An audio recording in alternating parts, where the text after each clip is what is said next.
A very, very good Saturday to you. Been away for a few days. Bad health caught up to me, but hopefully on the way back up now. So I thought I'd bang out a little video regarding somebody else's video, actually. Not often I make comments about somebody else's video. I do it occasionally, and this one stuck out whilst I was looking at YouTube this week, trying to get myself better. But let's start off in the traditional way.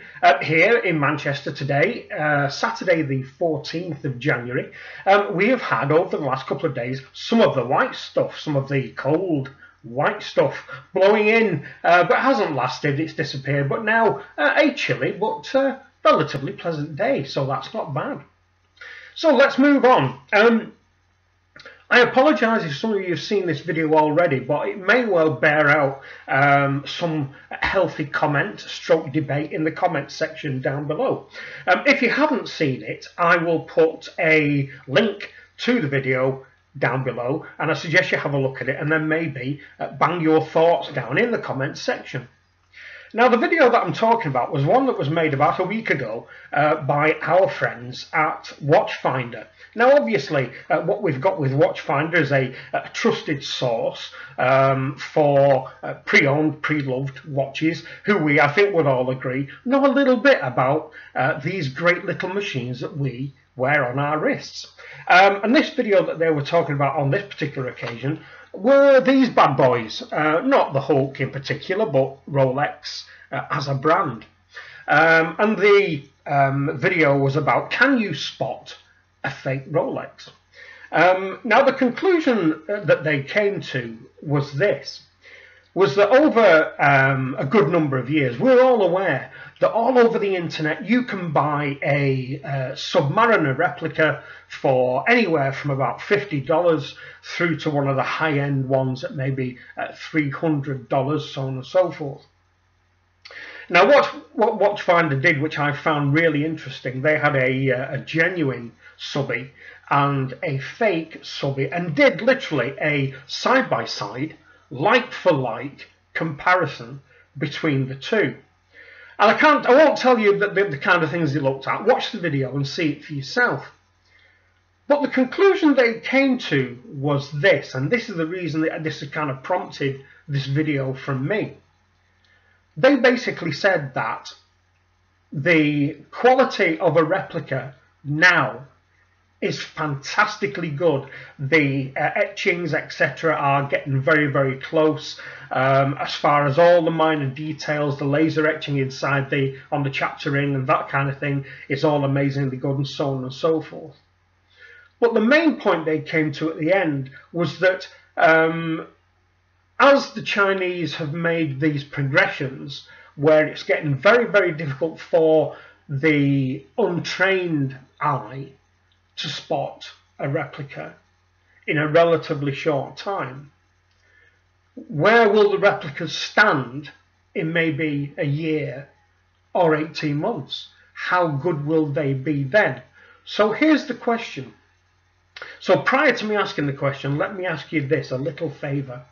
If you happen to be a dyed-in-the-wool Rolex fanboy and you believe that Rolex are the best brand, bar none, full stop, end of story, can you put that little attitude just to one side just for a minute? If you happen to be completely and utterly against replicas and you believe that they should all be put in the heat of a fiery furnace and melted down to the size of a stock cube, can you put that little belief just to one side, just for a moment? So here's the question.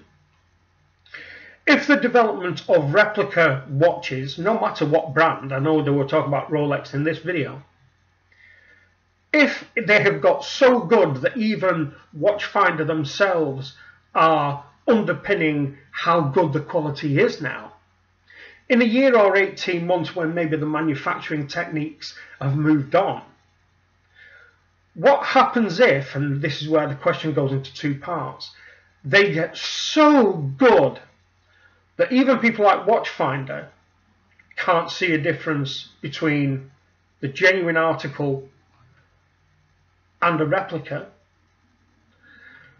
If the Chinese get so good at making a clone movement which is comparable to the Rolex in-house movement,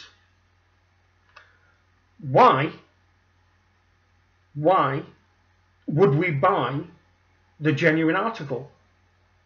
Now, as I say, and this is where I ask you dyed-in-the-wool Rolex fans, because I know what a lot of you are going to say. You know, you've got all the history, etc., of Rolex and the da-da-da and the reputation you're buying and so on and so forth. But if you put that to one side right now, so if you've got basically those two watches, and somebody like Watchfinder perhaps does another video, a follow-up video to this, in 18 months' time and finds a like-for-like is literally like-for-like, the replica is as good as the genuine article, why would we buy the genuine article if we can get it for 20% of the price, 30% of the price of a genuine Rolex? Let me know. Let me know. And I say, if you dyed in the wool, please put your dyed in your wool hat off your head and put it in a cupboard for now. And if you're a dyed in the wool hater of replicas, please take your replica hat off and put that in the cupboard as well. Let me know. I think this is an interesting one, because what we're looking at here is a video and an opinion of somebody, not just, you know, Joe Public like myself or TGV or Archie or Andy or Simon Crane or anybody else. You're looking at Watchfinder, who I think we all more or less agree are a justifiable voice in the watch world, saying that the replicas are now so close to the real thing that at some point in the near future we will not be able to tell the difference. So let me know what you think. Watch the video. I'll put a link down below and see what you think, and then drop your comments down below and tell me where you might think it might be going. Tell me whether you think that it is impossible for the Chinese to make absolute perfect 100% replicas of these machines. And if you think that's the case, tell me why. Please don't bombard me with, well, you've got the Rolex history and they've been established for so long. We all know that. We all know that. But, you know, like for like, tell me about a like for like comparison. Tell me what you think, and whether you believe that there's a question to be answered there, which is, if it gets to the point where it is literally like for like, why would we buy the real thing? Let me know. That's it for this one, people. I hope you enjoy the video. I do look forward to reading your comments and getting back to you, because I think it's quite an interesting one, this.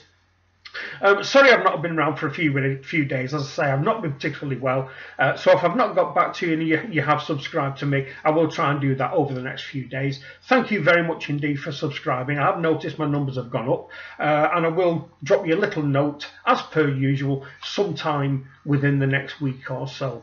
So if you've enjoyed this, give it a thumbs up. Spread it out there. I'll try and bang it onto Facebook groups and that kind of thing, so all you guys can see it on there as well. Share it amongst your friends, and if it's your first time here, feel free to subscribe. I think the subscribe button is down here somewhere, if I remember rightly. So give that a buzz on the subscribe button, and I will hopefully speak to you again very soon. Thanks a lot for watching. Bye-bye.